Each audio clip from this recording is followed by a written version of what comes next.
Good afternoon, everybody, and welcome to the annual meeting of the Brockton Redevelopment Authority. My name is Phil Griffin. I'm chairman of the board. And again, thank you all for joining us today.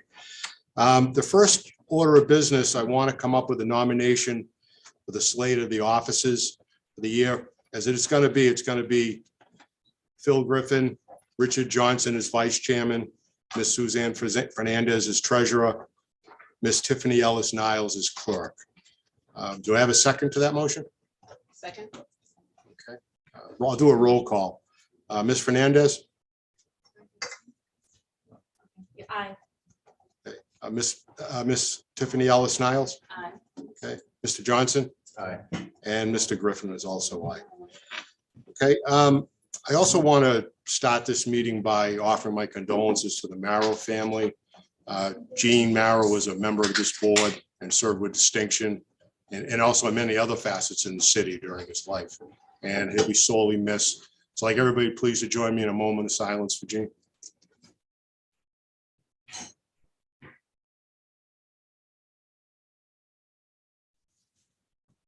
Thank you.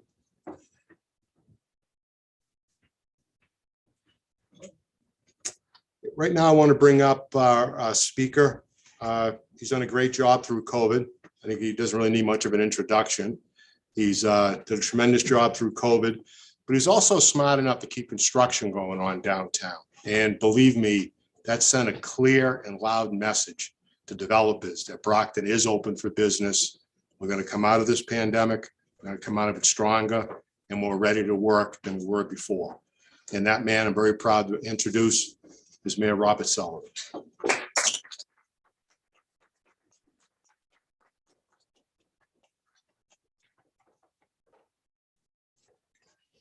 Well, first of all, good afternoon, everybody. I want to just take a moment to also pass on my condolences to the Marrow family. Of course, my chief of staff is Sydney Marrow, Gene's sister-in-law. And so we know that Mr. Marrow was a dedicated educator and mentor. He was actually one of my football coaches at Brockton High.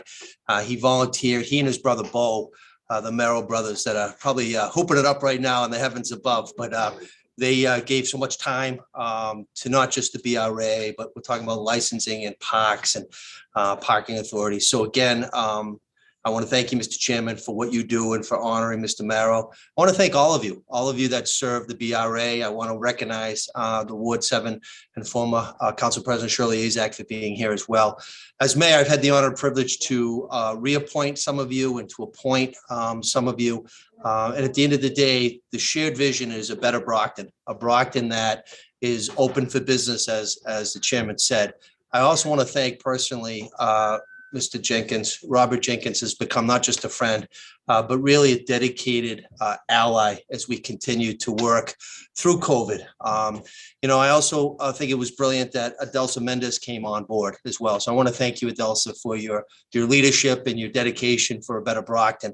Everybody that's on here, I see Mary Walden, I see Chris Cooney, I see a lot of our friends that care about Brockton. And one thing that I did when I took office was to be an effective leader, my mantra is you have to be a good listener. And so I was listening to Brocktonians. Brockton is special because of the people. And that's just a fact, right? We're a diverse, hardworking, dedicated community. And at the end of the day, when people say, is Brockton wealthy? Maybe not wealthy from a financial standpoint when you look at the ledgers of other municipalities here, the 351 in the Commonwealth. But I would say nobody can match us in terms of the talent of people we have. We are wealthy with people. And it really speaks volumes to the fact that people volunteer their time. The BRA members are not paid. They volunteer their time for a purpose of development and improvement. And, what I did as mayor was I surrounded myself with people that are far smarter than I am. And I listened on what needs to be done. And when COVID came and reared its ugly heads here to the city of Brockton, and we have to acknowledge over 500 people have died because of COVID here in Brockton. And our thoughts and prayers go out to those that have departed and their loving family and survivors here. But I also knew that if we did pause construction like many mayors were doing, we would be forever behind the eight ball. We really would.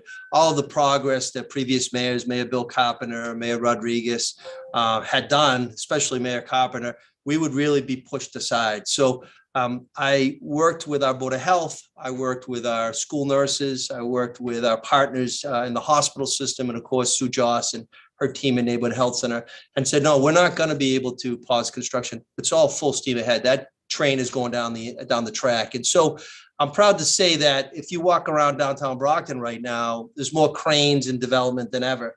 And a big partner in this, of course, is the city planner, Rob May, and his team in City Hall. But the BRA is paramount to this. And, you know, when I always meet with Rob May, I always have Robert Jenkins there, right? Because at the end of the day, when you have three Roberts around a table, nothing can go wrong, right? No, I just feel that we need to continue to be business friendly, be proactive when it comes to development. I shared a lot of these sentiments when I spoke the other day at the Metro South Chamber of Commerce. In terms of trying to leverage what Brockton has, and I say this and I mean this, the people are the assets, but we also have to leverage the geographic distance to Boston. We have 3 commuter stops in Brockton, right? And so to get into South Station in 35 minutes is a no-brainer. And to be able to say the price point in Brockton, the affordable and the market rate, the 700 housing units in the queue right now is a game changer for Brockton in the downtown area with smart growth zoning and all the tools in the toolbox in terms of the ties and the TIFs and the historic tax credits. But really what it is we're in the people business. It doesn't matter if you're the mayor of Brockton or if you run a hospital or if you're a teacher at Brockton High like my dad was. We're in the people business.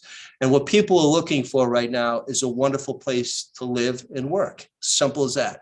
And so in terms of the housing, which is important, I want to thank all the developers locally that have invested their time and their sweat equity and quite honestly, their hard-earned savings to invest in Brockton. And I can name a lot of them. Right? I mean, you have the Ted Carmens and the Joffrey Anatols, and you have the Joseph Gonzalez, and there's so many people that have invested in Brockton. Trinity Financial is one of the first, and Jason Corbett Cornerstone, who was just expose in the Banker and Tradesman that I saw just the other day. But what Brockton has, many people are realizing. A lot of us have known this since we were born and raised in Brockton, but a lot of people now have Brockton on the radar. And when I say a lot of people, my office is inundated with developers that want to invest in Brockton. And these aren't people that just live in Campello or Montello. These are people that live in California, in Florida, that are coming to invest in Brockton because they really see the upside on Brockton. And you know, what else do we have in Brockton? Well, we have, first of all, 3 hospitals, the VA, Good Sam, and Brockton Signature, right? We have Massasoit Community College, in my humble opinion, the best community college in the Commonwealth. We do have the Brockton High School, which is the largest public high school east of the Mississippi. And that is, and I am a product, class of 88, red building, go red building. I am an example of what, did you say yellow? Yellow building, I'll give you that, and azure and green, I'll give it all of them. But that's an example of leveraging what we have, right? We have an asset that we need to maximize. But then when we talk about housing, we talk about what are the amenities that we're offering. Well, Brockton Beer Company is a game changer. And you don't have to be a beer drinker, I am. You don't have to be a beer drinker to understand what that is going to mean. It's going to be a catalyst for downtown.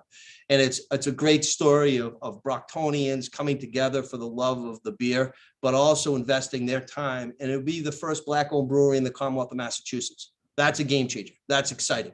And we just came out of February, which is Black History Month. And what I was able to do was with my team, and I want to recognize Davison Perez and I also Brady Winston from my team, but we were able to go around to the different schools, not just Brockton Public Schools, but New Heights Charter School and Cardinal Spellman and Southeastern Regional, and Trinity Catholic, and the Seventh-day Adventist School on Court Street. And because of the relationship with Robert and the BRA, we were able to find actual pieces of the Liberty Tree downtown Brockton in the Grayson Hotel. And the Grayson Hotel is in the queue right now to be redeveloped. And I want to thank Rob Corley and his team at NeighborWorks Housing Solution. We were able to save history for the future, right? So we learn from the past to forge ahead for the future. But to be able to talk about abolitionists and Frederick Douglass being here and William Lloyd Garrison being here, physically in Brockton, right? And to have an Underground Railroad stop on Frederick Douglass Avenue, which used to be High Street. This is the information we need to share when we go out and market Brockton. Brockton is a business. It's open for business. I want to thank all of you actually for earmarking the Brockton app, which has been so successful. It's free advertising for our business community. It's a game changer. It's free advertising. If you haven't signed up, please do it. You can do it on Android. You can do it on many different things, but also take the advantage to speak to Adelsa. Speak to Adelsa. She is someone that has a wealth of knowledge. She's here to help you, work with you, work for you. And my office is open for business, and it's an open door policy. And I mean that for everybody here and everybody watching. Like, we're in this together. We're either going to win or fail, and failure is no option in the City of Champions. So to be able to say what's Brockton in the next year or 5 years, well, the upside is real. And a lot of you have heard me say this: if Brockton was a stock, everybody should buy it, because your investment is a return on investment, and it's going to be a magnified amount. So what I'm here today to say is, as long as I'm mayor of the City of Brockton, development is key, but also leveraging all the people in Brockton with a common purpose for a better community, a healthier community, a safer community. We're in the green right now with COVID, so that's awesome, right? But also a welcoming community, an all-inclusive community. That's what Brockton has always been to me growing up as a kid here. So when someone said to me, hey, Mayor, you're going to hoist the transgender flag or the pride flag, I said, of course I'm going to do that. I mean, of course. And they were like, you are? No mayor does that. Well, this mayor is going to do it. And this mayor is going to continue to work with Phil Griffin and the team here at the BRA, and Chris Cooney at the Metro South, and Mary Waldron at OCPC. And it's all hands on deck, though. I'm not going to be, sugarcoating it. It's rolling up the sleeves and getting the job done. We owe it to the constituents. We owe it to the taxpayers. We owe it to ourselves personally. Brockton has always been kicked down on the news, and that's just a fact. You see the bad stuff of Brockton, right? Oh, it was a drug arrest or someone got shot. And it's sad, but we're the only city in Plymouth County. So it's a fact, right? It's based on sheer population, 106,000 people, thanks to the federal census. But what we're going to be able to do right now, because of COVID and the ARPA funds, the $34 million, we already have 17, we get another 34. I'm going tomorrow night to see our friends down in Plymouth County, the county commissioners, to get more money. Looks like we're in the queue for 16 million additional ARPA monies. What we're going to be able to do with that money is going to be transformational for Brockton. So when we talk about the downtown and the core of the city, yeah, I'm the #1 cheerleader, but we can't forget Montello. We can't forget Campello. We need all corridors in the city of Brockton. And so to be able to speak to the BRA folks that dedicate their time, and I want to thank the city councilors. I was there for 14 years. So when Shirley's here and President Lally, we need to continue to have conversation. And we don't always have to agree, right? We don't have to. Respectfully, you can disagree on stuff, but I don't think we'll ever disagree on a better Brockton for all. We won't. That's just a fact. We are better together. And as the mayor of Brockton, I'm really honored and privileged to serve with you and for you. And we're going to continue to just stay the course for a better Brockton. So I want to just thank you again, Mr. Chairman, for having me here. I want to thank you, Robert, for everything that you do. I want to thank Emily for what she does, and all of you, because without the collective team effort, we're not going to succeed. So let's continue to ask the tough questions, welcome the investment in Brockton, welcome it with open arms. We don't want it to go to the Quincy's and the Braintrees and the Dorchesters and the Southies. We want it here in Brockton, the City of Champions. And I also want to thank Kyle Pride and BCA, because BCA, Brockton Community Access, right now is leveraging what Brockton is about, sharing and showcasing. And that's what it means when you try to market something, right? I mean, I'm a lawyer by trade. I have my MBA, so I understand business. But the mission statement and the business plan is simple.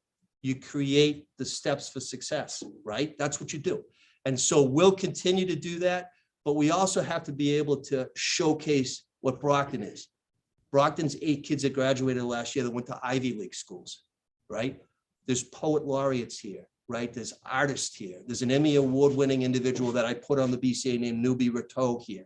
There's people here that we need to continue to stay the course for the next generation.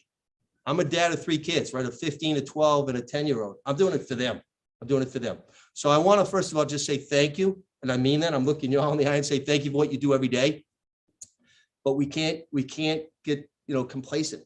We have to continue the mission. And the mission is Brockton is open for business. And that means City Hall. That means the schools. That means community access. That means the BRA. And again, I just want to say thank you for what you do every day. And let's get at it. Onward together. Thank you very much, everybody.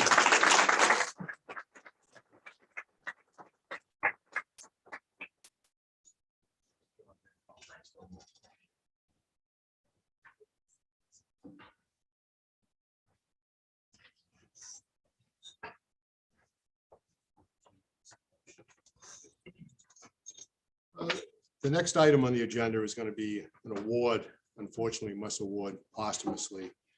This is a community service award that was going to be presented to Jean Marrow. What it states is in recognition of your leadership and service to the Brockton Redevelopment Authority in the city of Brockton from 2012 to 2021. Again, Gene was a valuable member of this team. I know everybody in this room knew Gene in some capacity. I considered him a friend, and I'm going to miss him dearly. Would you please come up, Sydney? Sydney, I want to give this to you for the Marrow family. I know it's been a tough few days. I'm not trying to put you on the spot, but I just wanted to give it to the family. Okay. And please express all our condolences to them. Let them know they're in our thoughts and prayers also.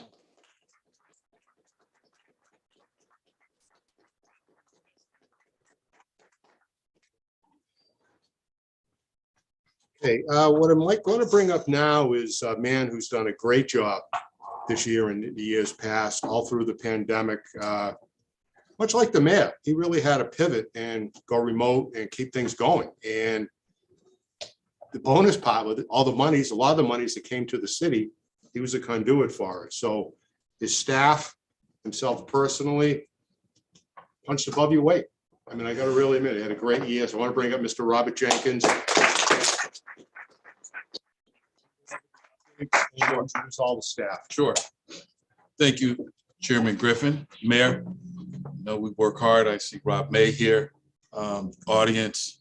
What I'd like to do first, though, is introduce what I call my warriors, people in the trenches. First is Emily. Did she sneak out? She did. She did. We'll get back to her. But let me also introduce Cindy Kong. Cindy, please stand up and just raise your hand. I don't know if folks can see you. And then we have Patricia Jackson, Pat. Adelsa, the mayor mentioned Adelsa Mendez. Adelsa. All right, please stand up. Claudio Gomes, he's my studious one. Claudio. Daniela, please. Daniela is the newest one on our staff. And then the guy who kind of holds us all accountable and all together, John. John keeps the office kind of running in order. Here's Emily, Miss Emily. Emily is not shy, so I don't know where she was and we should just skip over her, but we won't. Emily, I know you have an update also for CDBG you'd like to announce. Why don't you come on up and make that announcement in regard to the CDBG funds? So we have every year an application for public services and public facilities. It's currently live as of a couple of hours ago. It'll be open for the month of March. It's due March 28th, sometime at the end of March 28th. We have a meeting next Thursday at 4:30. It's going to be virtual on Zoom. We also have right now our CAPER, which is our overview of our reporting for what we did for the last fiscal year. That's also published right now for people to review. So next Thursday at 4:30 online, we will have the meeting for the CAPER to go over what was accomplished last year and then to talk about applications for the new fiscal year, what the priorities will look like for the BRA for the city of Brockton, to fund and support and any questions that people have on the application. And like I said, it'll be open for a month. And then after that meeting, if anybody can't attend or wants to have one-on-one conversations at that point, they can. Fantastic. Thank you. These are very important for the city to participate. While the chairman, the board, and the mayor kind of have the last decisions on what we actually fund, we actually have to go out and meet with the community to get a feel on what it is we're needed in the community.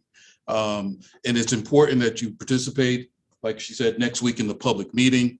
And I say this because we always get the same normal people, characters who we usually get, the same 12, but these funds are for the city, and it's just not for what I call the favorite few, it's for everybody. So if you don't participate, and if you don't make contact, and you don't come to the public meetings, how are we to know? All right, there's a comment period, I think, after the public meeting as well. So the comment period is for the CAPER. So that's just on what we did last fiscal year. That will be open until March 15th. Yep. Again, that's just on what was already accomplished. We still welcome comments, but for the application, it's just the questions at this point. In April and May, more like May, we'll do a plan for the year based on the applications we received. We'll do a plan, and at that point, just make funding decisions based on comment period. Correct. Okay. And what we come up with from those public meetings, Mayor, we'll bring to you.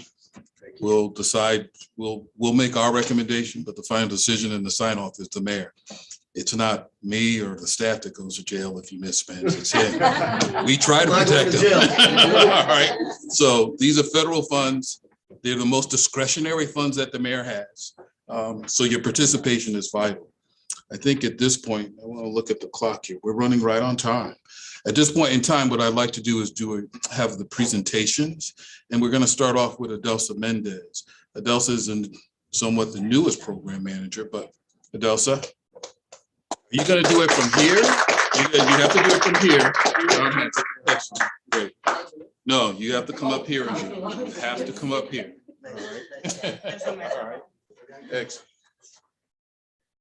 Greetings all. My name is Adelsa Mendes. I'm the Business Assistance Manager at the City of Brockton. It's a pleasure to be here and to tell you about this great program, the Business Assistance Program, a program that was created less than a year, but in a very critical moment for the small business, especially business in Brockton, small business community in Brockton. So with this program, I wanna actually, before talk about the program, use this quote from an entrepreneur and an author from India that I really think reflects what we're looking to do here with this program. In place of offering just advice and building hope, offer actual help and build trust. Trust actually is the key word for this program. While we're trying to connect with the business community, we want to build the trust. We want to get in and approach the right way. So have the right approach. That's what something that we're looking to do by bringing like language, knowledge, being able to connect with the business. So the program goal. And before that, I want to talk about this wonderful picture that I use a quote for it and call like City of Brockton champs. Those are really champs there.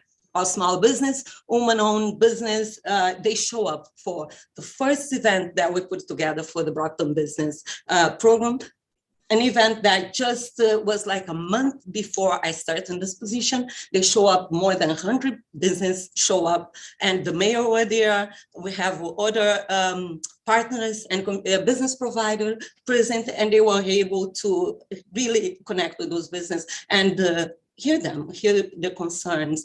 I believe that was a first event that people were able to go without their masks. So while we thought that things were slowing down, and it was a wonderful moment. Let me tell you a little bit more about the goal for this program. What's our goal? As I said about connecting with business, we want to connect with business to identify their needs and be able to help them find the resource, the right resource. Another thing that is very important for this program is really ensure an equitable opportunity to access to the various funds. We're talking about the city, the state, and federal programs funds. We wanted that business have information about it on time and be prepared to apply and be able to really take advantage of these programs for their recovery and growth. Another goal for this program, and this is a strong one, we are working in build partnership to develop a sustainable and financially stronger business enterprise in Brockton. This is ultimately the goal that we all want. We want a strong business enterprise that will just the whole community will benefit from it. And we believe that it's possible to do this in Brockton. We're actually in the right path. Next slide. So by identifying needs, what we did concretely, we partnered with the mayor on his Open for Business initiative, and together with the Old Colony Council, Planning Council and the Metro Chamber of Commerce, we put out a survey trying to understand what's the business environment in Brockton, how we can access information and be able to assist business. Really hear to business and understand what their concerns are. We host 2 Brockton Business Conversations. The first one that I just told you about, and we had this great picture that was showing before, and the Brockton Business Conversation number 2 that was a response to the first one, where for that one we brought some partners to the workshop presentation and networking, and we really had a great response. And those are opportunities for us to connect with business and learn more about the need and to reach out to them in somehow. We also did a Brockton woman-owned business event.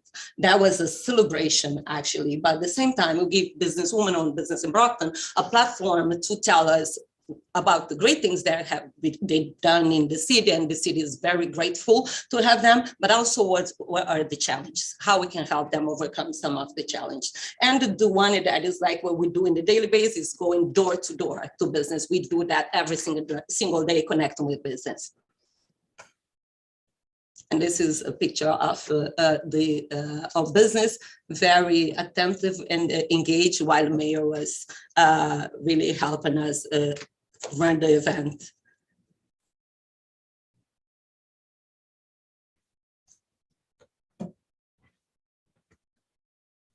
So we'll see more pictures from the event.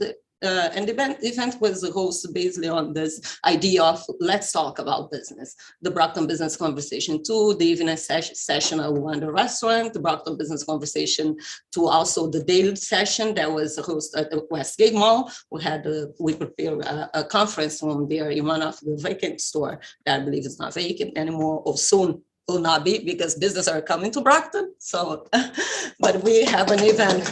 We had an event there, and it was wonderful.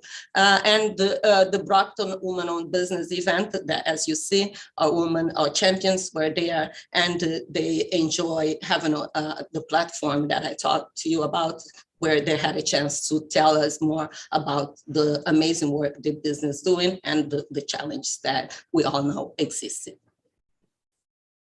Our partners. Partnership is the key word for this program. When I talk about trust, partnership also is what we are looking to leverage and really be able to do more. And we've been having amazing partners, local and regional partners. I'm talking about Metro South Chamber of Commerce. Thank you, Chris. I know you're here joining us, always present. Old Colony Planning Council since day one. They've been an amazing partner. I enjoy work with the ladies there. And we had the Mass Hire Great Brockton Workforce Board, and our associations, the Cape Verde Association, the Downtown Brockton Association, as well as the Business Association, Montello, Campello. Those are all organizations that we are working. And I want to really highlight the Black-owned Brockton that has been doing an amazing work in really bring all Black-owned business together and feeling that they have a lot to give, and they are actually giving us a lot. Including, like, we have an opportunity to do our Christmas shopping. A lot of us went there. I did a lot of my Christmas shop at the one of the pop-up market. The Haitian community partners as well are one of our partner in this process. NeighborWorks, SCORE, Harbor One. We are doing a lot of things together, and I will tell you more about it. We have the statewide partners, the U.S. Small Business Administration, Massachusetts Growth Capital Corporation, Massachusetts Small Business Development Center, and the Massachusetts Office of Business Development. And I would also talk about the Massachusetts Development Corporation. I know, I believe I'm here, someone from Massachusetts, the Mass Development here. Thank you for your partnership.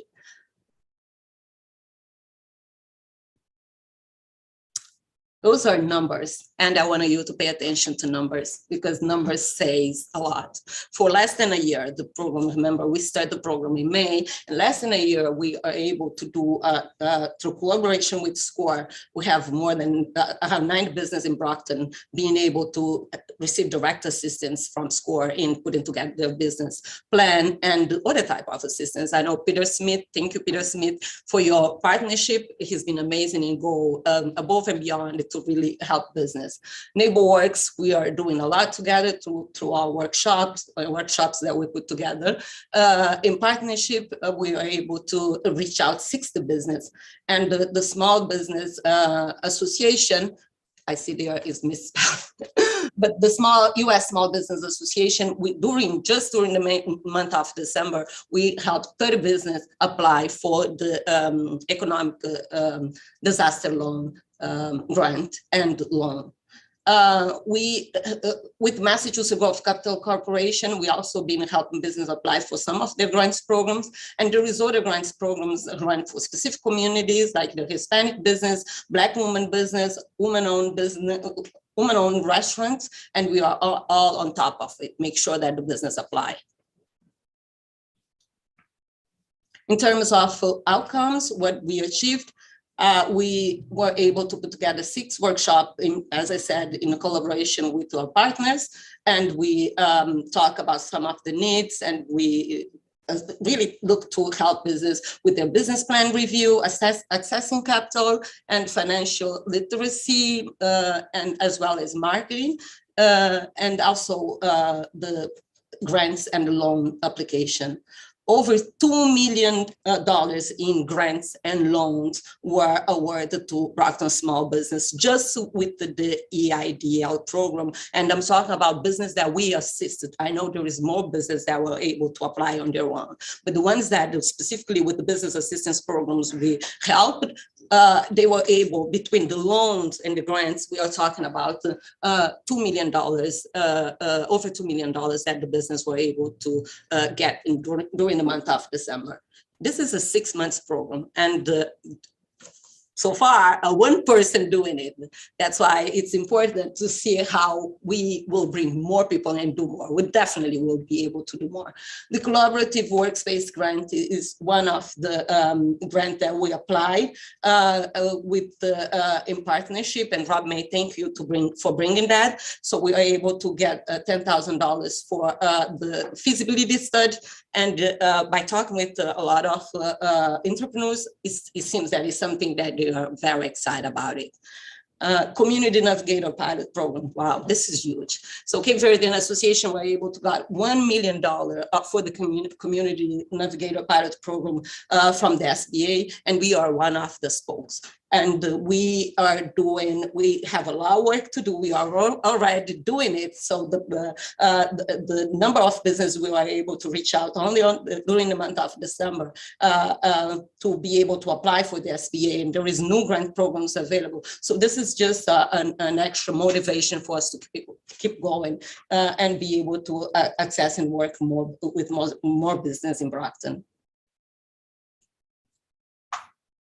What we have in progress, we are really working in Get Business on the Brockton City of Champions app that mayors talk about. Please get your business on the app. This is a great instrument that you should take advantage of it. We understand that a lot of the business need assistance with getting their website. We also looking for ways to really help you being able to put together a very nice website so people look for Brockton, find you, and find your business and your great products. We are collaborating with the NeighborWorks on the workshop, on a program that called Building a Better Business in Brockton. And it's going great. It's a 3 session. The first session is done. We have 2 more sessions to go. The next one will start next Tuesday. If you didn't register yet, register. And if there is still space for you. If not, we'll come up with a second one. This program has been very successful. The participants are enjoying it. So we'll definitely will continue to work with NeighborWorks and bring more of that.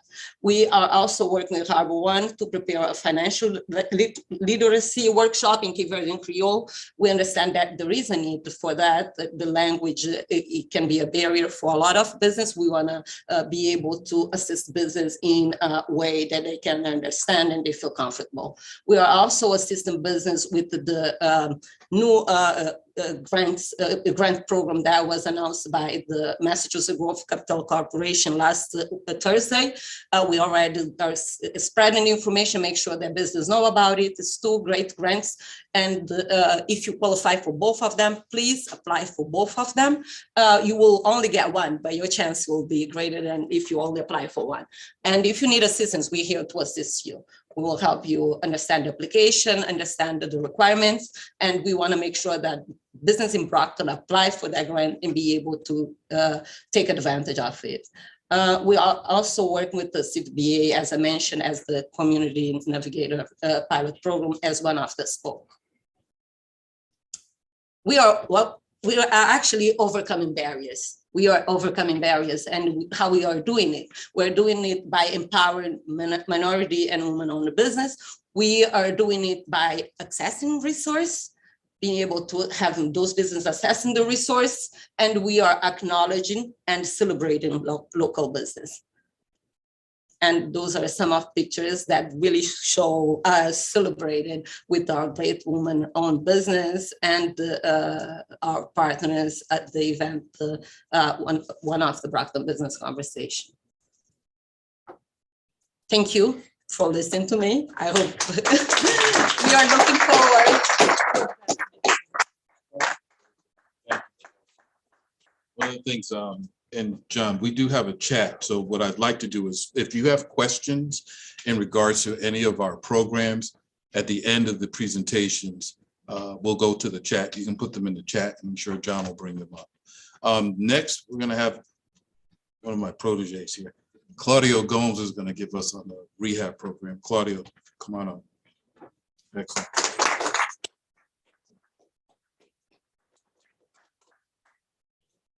Good afternoon, everyone, and welcome. I know many of you guys might not know me. My name is Claudio Gomes. I'm one of the programs coordinator for the Lead and Rehab program, working alongside Daniela and Cindy. It's been great, about 2 years now. And today I'm going to go over 2 of the many programs that we have that thrive to make the homes in Brockton safer and healthier for living space for our community. The first one is going to be the Emergency Housing Rehab program. So basically what this program does, it provides single family and 2-family owner occupied income qualified homeowners with financial assistance to do immediate repair and improvements in their home. I believe the amount of funding we had, it was supposed to be spent was about 430,000, a couple hundreds, remember exactly the full amount. And I have, next slide, please. So this graph will give you a better understanding of what we've been doing and how these funds have been spent and what we're looking forward to and what we're gonna need from, everyone participating. So why is it looking so small? Okay, there we go. So far we've done 6 units, projects, because these count as one project will count as a full housing, whether it's 1 or 2 units. So we've done 6 so far. We have 3 in constructions and we have 15 in the pipelines, as you can see right here. So on the right side, right in the middle, we have the budget to complete. So that's the available funding that we had and we have right now. And if you compare those 2 first bars, they're almost close to each other. So what that means is we're almost out of budget, basically. But I want to draw your attention to our waiting list. So you can see that there is a need for the work that we're doing. And it's sad to say, but the funding that we have is limited. So it keeps our projects up to 15, 20 projects a year. And the waiting list is only getting bigger as we move along. But so far, these have been great, fully completed projects. We have some pictures we're going to show you. Very successful. People have been very grateful for the work we've been doing. This is the outcome for one of the projects that we did for the exterior. That's the before picture, and the after. It looks like the full house was, I don't know, fully renovated or something. So this project specifically had issues with the roofing and sidings. And I believe it was a dual program. So we did both lead and rehab. That's why the exterior looks new. So it's mainly for lead because we had to remove the lead from the outside. Some places had to be fully removed because it was not able to remediate. And for the rehab, we had to fix the roof and whatnot. And also we do interior work. Like as you can see right here, this is, I believe, the same property. And what happened is that they had a leaking roof. So the bathroom got damaged and a lot of safety regulations were not followed. I don't know if it was when the house was built and whatnot. So we had to fix those. So basically providing a safe and healthier living space for the family. Next. And the other program that we have that has been very successful that I'm very proud of, especially this is with the program I started with, working for the BRA, putting all things aside, I've seen parts of the program that I guess people that don't directly interact with individuals would not see, which is when you help some of these families and sometimes you visit them to sign contracts or not, and they're very, very grateful.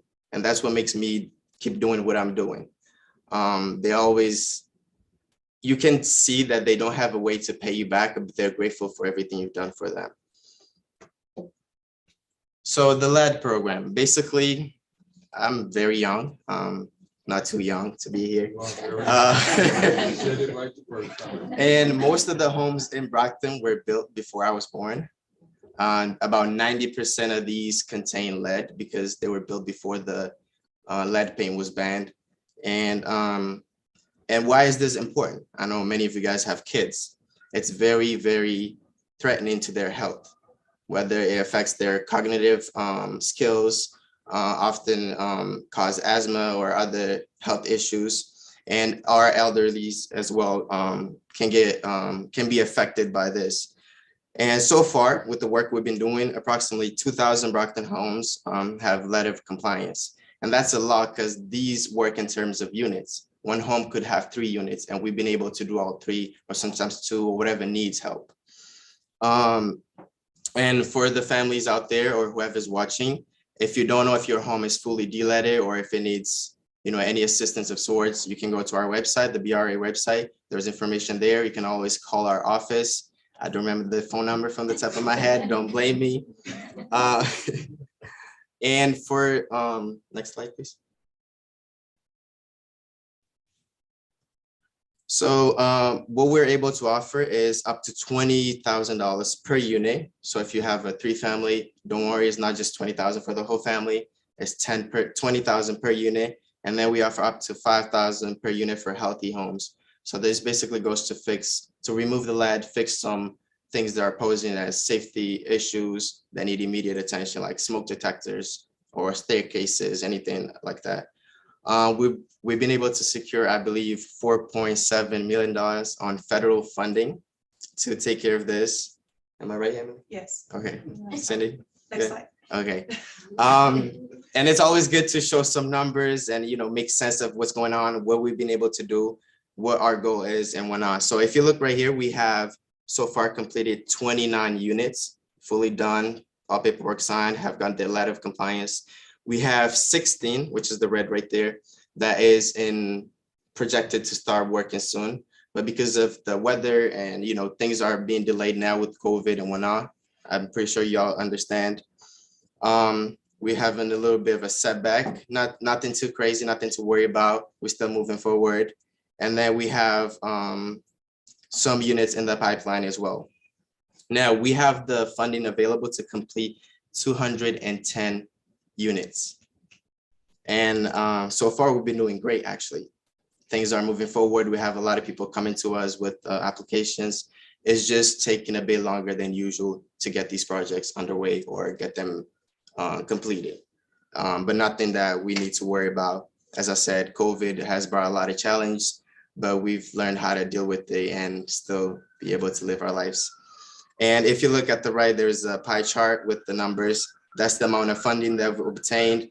The red is the amount we've been able to spend this fiscal year, and then the past fiscal year in gray bluish.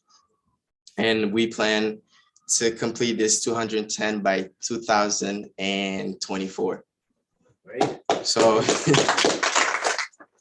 there's obviously a lot of work to get done and a lot of things that we need to coordinate, but we are there and we are confident of our strategies and how things are working. Is there anything else I'd like to say? Yes, I'm gonna show you a couple of pictures of the lead work that's been done. We'd also do both interior and exterior. So these are before and after picture. Next picture. And I told you before, we do add anything that needs immediate attention, like smoke detectors, staircases, anything like that. You can see the previous picture. It looks amazing, and how it looks afterwards. And this just goes to show that we actually care about the work that we do. It's just not the numbers, but we want to see results and good results. And this is some of the exterior pictures. If you pay attention to the first picture, you can see the porch right there. We had to remove the whole thing because it had a lot of lead and they had kids that lived in the apartment. And we put a new porch basically. There were lead found in the exterior of the house, soil, and we're able to deal with all those by removing some of the soils and cover whatever we can deal with mulch. I guess that's it for me. Thank you.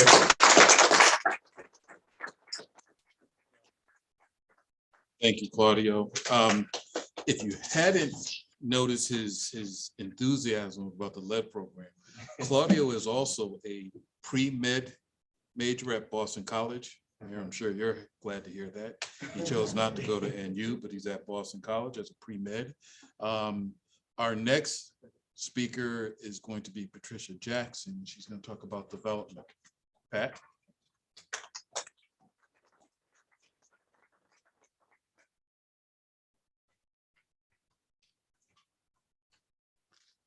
I don't really know how I'm gonna follow those presentations, but I'm gonna try. So as Robert mentioned, I am, and I'm short, so I'm sorry if you can't see. Right, right. I'm gonna wait. It's okay. I'm short. I think. I got it. All right. So I'm Patricia Jackson. I am the Housing Development Manager working under Robert Jenkins. So I will share some of my personal enthusiasm with the city. So I was not born and raised here. I am a transplant, as I've been called. I came from Kansas City approximately 8 years ago, but I've been working in this city in different capacities for almost 7 years. Fell in love with the city so much that I have made it the topic of my doctoral thesis in investigating, some of the issues in the city. So I do appreciate all of the knowledge that I've gained from the staff and from Robert and from Emily during my time here. So my slide, my presentation doesn't have any animations. Construction is very straightforward. So this is what we're gonna do. So the first one we're gonna look at completed properties. We're gonna look at properties that are in progress, and then those that are in the pipeline. So for our first completed property, as everyone knows, 121 Main Street, that was completed. It is 48 units of housing. The retail commercial space that will be coming is Brockton Beer. Everyone's looking forward to the grand opening of that. And that was developed by NeighborWorks Housing Solutions. The first unit that is under construction is 19 Main Street that is being developed by New Vision Enterprises. It is proposed to have 20 units, next slide please, 20 units of housing and retail commercial space that will be coming available soon, that will provide economic development and more residential spaces in the city. Next slide, please. As we've seen, 93 Center Street, which is being developed by Concord Square Development, Ted Carmen. This is proposed to have 53 units of housing and retail commercial space. And the construction has begun underway for this property. Next slide, please. The Old Grayson Hotel is under construction, being developed by NeighborWorks Housing Solutions. That is going to have 18 units of housing and retail commercial space that will be coming on board soon. Again, more economic development, more housing, but one of the things that we want to focus here on in the BRA is establishing some commercial space, some retail space, some places that bring jobs into the city, some things that give people something to do. And we can keep the Brockton dollars within Brockton and they don't have to get on the commuter rail and head into Boston. Next slide, please. Next, we're looking at 28 Petronelli Way that is also being developed by Concord Square, Ted Carmen's company. That is proposed to have 18 units of housing and again, more retail and commercial space on the first floor. As most of you have seen, if you drive down the street, Trinity Phase 2 is under construction. Next slide, please. Trinity, as the mayor had mentioned, has done tremendous work within the city on establishing housing and establishing different opportunities for the residents of Brockton. And this will be no different. This is proposed to have 109 units of housing upon completion. 1115 Frederick Douglass. This will be a all commercial retail building. It is over 4,000 square feet of commercial space. Next slide, please. It is proposed to have some educational value added to it, a Brockton Market, another place for people in the city to congregate and enjoy. The next three projects are projects that are in the pipeline. Your top left, you have 70 Highland Street, which is the Lincoln School. The proposal for that is 39 units of elderly housing being developed by NeighborWorks. As someone who worked directly in housing before coming to the BRA, I can tell you how difficult it is to find elderly housing. So for NeighborWorks to tackle this and bring this to the city is very vital and is very crucial. Top right, you have 137, 147 Main Street, the Marion properties. This one will have 88 units of housing and commercial space on the first floor. And then the last, at the bottom, we have 44 Frederick Douglass Avenue. This one is proposed to have 175 units of housing, redevelopment of the parking garage, and a vertical harvest farm. As you see, there's a lot of work going on downtown, and there is a lot of work going on Frederick Douglass Avenue, which is a great thing. So if you look at the number of housing units that have been completed and under construction, planning or permitted or under negotiation, it is a total of 1,010 units of residential housing in the downtown area. With regards to the square feet of the commercial space, again, completed or under construction, planning or permitted or under negotiation, it's over 276,000 square feet of retail and commercial space that will be coming into the downtown. So like Mr. Mayor said, Brockton is open for business. You will see more cranes out there soon. So if you do, call Robert Jenkins. And I thank everyone. Thank you.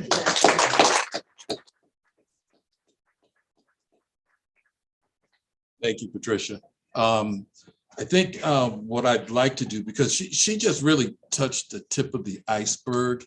A lot of the focus is downtown. I think the BRA and the board has made jobs our kind of emphasis for the next 5 years. I think the urban revitalization of downtown Brockton took off faster than we could ever imagine, to be quite honest. It really did. And the mayor mentioned there are developers who are interested in our downtown. But Brockton is made up of more than its downtown. And what I'd like to do, and I know, Rob, you weren't expecting this, but you need to come and talk a little bit more about the other things, Trout Brook, the, what do we call it? Lovett Brook, even the developments that are going down in Campello. I'm going to let you talk about them because, once again, Rob is the planner in the city. We kind of implement his plans once it's approved by the mayor and the board. We then go through the implementation. So Rob, why don't you come up and talk a little bit more? Thanks for throwing me up here. I just came with a cookie. Thank you all for joining us on this meeting. As Robert said, we have a very strong partnership between the city and the Redevelopment Authority, with the chamber, with the Old Colony Planning Council, with the 3 local chambers, the Downtown Business, Brockton Association, Campello, Montello Business Associations. And we're all working together to bring development to every part of downtown, or every part of Brockton, excuse me. One of the biggest activities that we've had in the last year is preparing a master land use plan for the area around Good Samaritan Hospital. We call that the Lovett Brook redevelopment area. And we hope to be working with our partners at Mass Development to begin or to finalize that plan by bringing forward a urban renewal district, a district infrastructure financing district. Blame the state. That was their fault. And and to redo the zoning for that area to help implement the plan. Given that you may have driven around the Good Sam area, you can see that there's a lot of vacant or underutilized or poorly utilized land there. We were fortunate enough to be working with Mass Development and the Mass Life Science Center on a project through the Massachusetts Institute of Technology, MIT, to look at how we bring life sciences to gateway communities. And immediately people think of life sciences, they think of Cambridge, and they think of the big buildings with the laboratory space. But there's a really interesting niche market in there that we could fill, and that is for the local manufacturing, the prototyping, the back office logistics opportunities, and those bring really good paying jobs with them that don't require a super lot of skills. You don't need a PhD to be doing this kind of stuff. And we identified the Good Samaritan Hospital area as being one of those areas that we thought, because of the abundance of land, its access to Route 24, and that it sits in between two commuter rail stops with Montello at one end and Stoughton at the other, that we had a really good opportunity to see some investment here. So I'm excited to be able to, put forth this land use plan, but also to work with the mayor as he brings together a team. We have a meeting, or we'll be setting up a meeting with the Mass Life Science Center to talk about marketing our properties. Chris Cooney at the at the Metro South Chamber of Commerce had the director of Mass Life Science out here for a meeting, and he got to meet the mayor and Robert and some other folks here. And there really is a great opportunity to make something work here. And there are other sites throughout the city that we continue to work with the existing landowners and developers, try to do a little bit of matchmaking.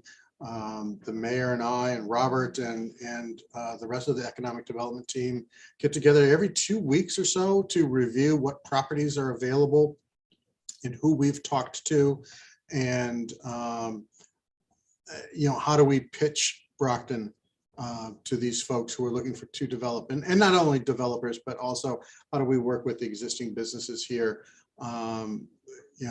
We have a very strong food sector in the community, and that is one of the things that we would like to grow, food manufacturing. And, there's some really great opportunities here. We heard, I think it was Pat was talking about the vertical greenhouse facility. That would be a wonderful opportunity to introduce urban agriculture to Brockton. And none of you will remember, but years and years ago, Brockton had a lot of farms and did provide produce into Boston. We still have that opportunity using some of the older, less functionally, what we would call functionally obsolete for manufacturing, but could still become grow facilities and create opportunities for Brockton residents and Brockton businesses to get up and running here. So we're really excited about that. And then the last area that we're going to talk about is Trout Brook, which is northeast of downtown. It's the area around the old CSX rail yards. There's 60 acres over there. 30 of them are owned by CSX. CSX as a railroad does not pay property tax. And if we can get that property into the city's hands, or a development partner that has partnered with the city to bring that back onto the tax rolls to create jobs, we think that we could easily get about 260 to 280,000 square feet of what we call commercial flex space. It also provides opportunity for residential development, both higher density near the train station and starter family housing at the far end of the site, closer to really fill in the neighborhood that's over there. There's an opportunity to prepare a nice green oasis in the center of the city that serves as flood storage. So it helps the communities downstream, from flooding, and would also serve to create a community path or a green spire through the city that connects Puffer Park on the north and Snow Park on the south, and really knits together these two communities that have been separated for over 100 years by the railroad. And and it's about bringing Brockton together and to celebrate who we are, to create opportunities, to grow the tax base, to create jobs, and to create a place where our children and our children's children would like to live. So thank you for that opportunity.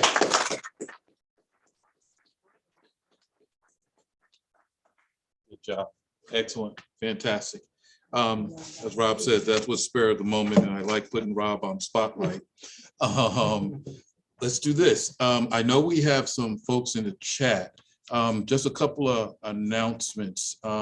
We do have a public meeting scheduled for March 8th. Yes, March 8th, 6:30. 6:30 at the Enzo Flats Gallery. Yes, Pat? Yes. Yes, excellent. I hope everyone will participate. Once again, it is an update, a progress report on development downtown. Mayor, hope you'll join us. Excellent, fantastic. We're going to have it in person as well as on Zoom, like the last meeting. I think we had very good attendance. I see we have some questions in the chat. John, can you open up the chat maybe, and we can answer some questions? We still have some time. Just Comments? I don't want to hear the good ones. I hear the bad ones all the time. Okay. From Chris and the Metro South Chamber of Commerce, kudos to the BRA team. What an extraordinary difference you're making for the city and the region. On behalf of the business community, thank you. Excellent. Appreciate it, Chris. Susan Nicastro, terrific team. Patricia Jackson rocks. There you go, Pat. That's from the city councilor, okay? That's it. Susan's my girl. All right, excellent. From Kira Rodriguez, lots of new revitalization. That can only be good. Wonderful news.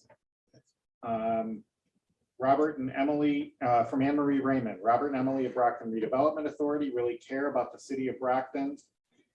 And easier said than done. Is that all she said? Because No. she's the one who makes us get our money in. We like to keep Anne Marie happy. Really care about the city of Brockton and chosen the team they have put together to make Brockton a better place. Thank you.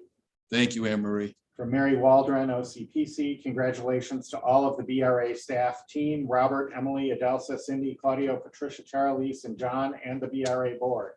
Brockton is better because of all of you, Team BRA. Thank you, Mary. Thank you, Mary. And that's it. Excellent, fantastic. Once again, I'd like to thank you all the elected officials. Mayor, you've been a strong supporter of the BRA in our efforts and are trying to help out Rob in fulfilling the planning objectives of the city. To our board, who's been very supportive of all the staff, which is great. Sydney Merrill, who's really new, but Sydney and I kind of hit it off real good from the start, which is good. Yeah. Well, yeah, you're Roberta. Well, this is one thing I've learned in this position through all the mayors. The best thing I can do is get to know the chief of staff, regardless of who it is, because that's that way, because I can never get the mayor unless he wants me, but I can always get the chief of staff. So that's what I've learned through this, you know. Once again, thank you, staff. You guys did a great job last year, especially under the conditions and COVID. You guys.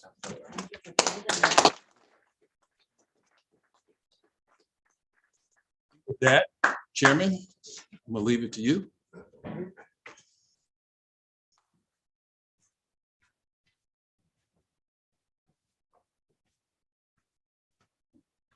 Well, again, I want to thank everybody for attending here physically and also Zoom and remotely. As you can see, the mayor has really set up a great team, the BRA, the Metro South Chamber of Commerce, Mass Development, Old Colony Planning Council. Everybody's working together, and that really is the key. You can't talk about that stronger. Together, we're going to bring this city forward right out of the pandemic. And stay tuned. Really stay tuned. Look for some really exciting things happen in the near future. Again, thank you all and have a good day.